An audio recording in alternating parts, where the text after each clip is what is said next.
Honourable members, Grievance Debate. Governor for West New Britain.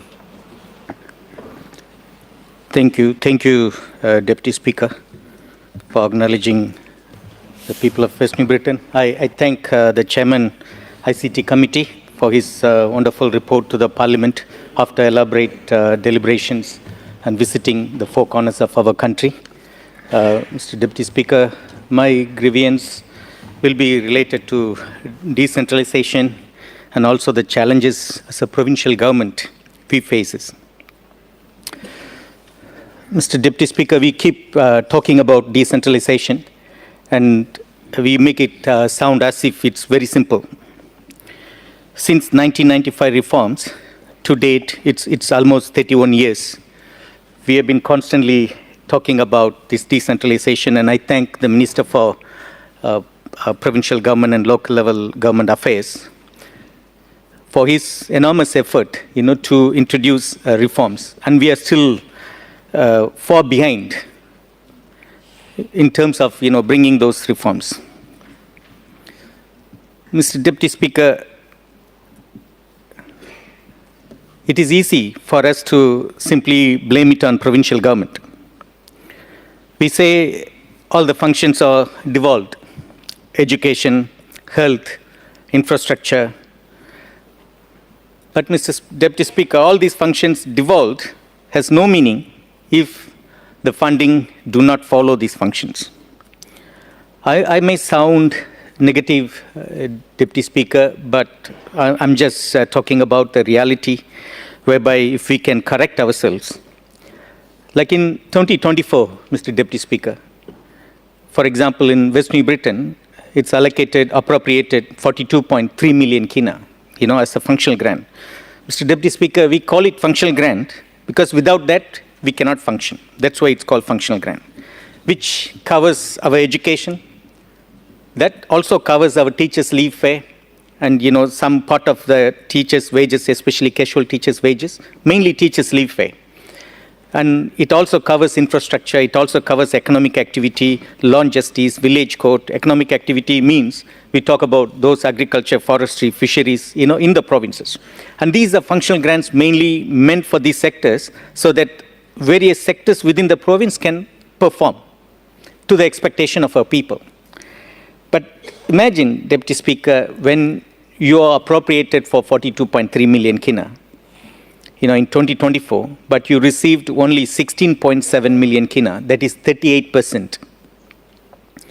And we had an outstanding unpaid warrant of 6 million kina, and outstanding of 19.6, that is like 25.6 million, we did not receive.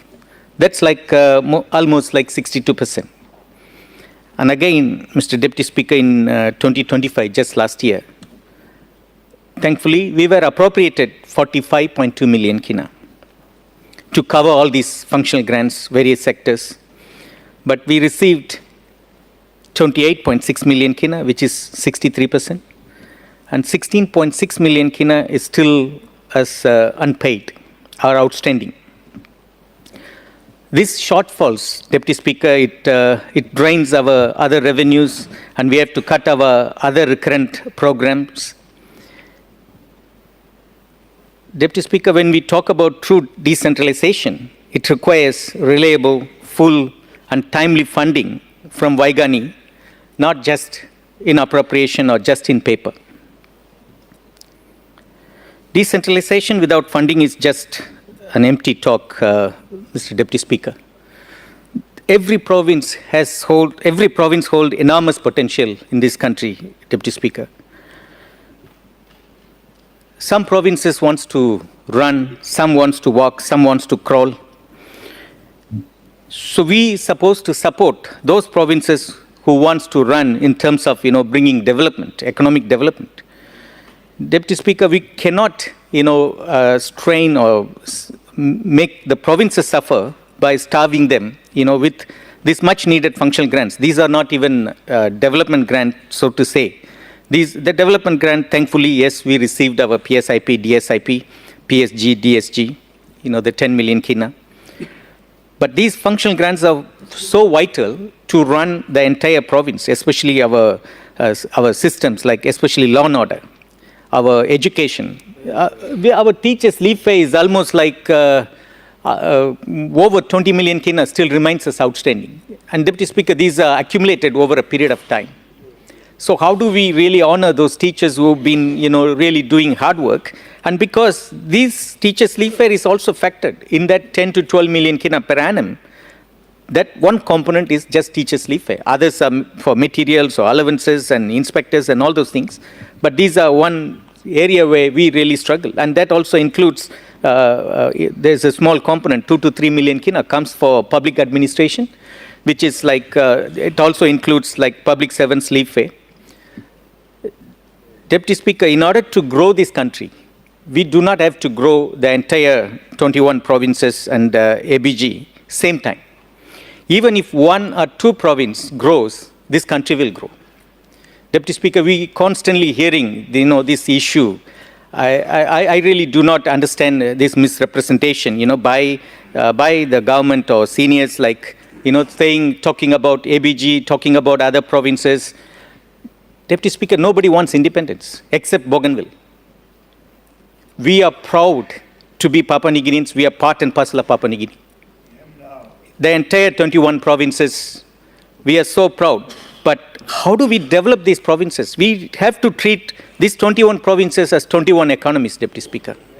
The only way I can think of keeping this country united, stronger, is to support whichever provinces grow. Let's say if Kokopo wants to develop agriculture, so be it. Let's invest in agriculture, in tourism, in East New Britain, and we develop that Kokopo as a center for tourism, or Alatau for tourism. Deputy Speaker, you go to Indonesia, many people do not even know that Bali Island is in Indonesia. Indonesia is 100% Islamic country. Whereas when you think about tourism, relaxing, all the white money are like Rangolo, Bali Tasole. Whether it's from US or from Australia, everyone can think of, Bali.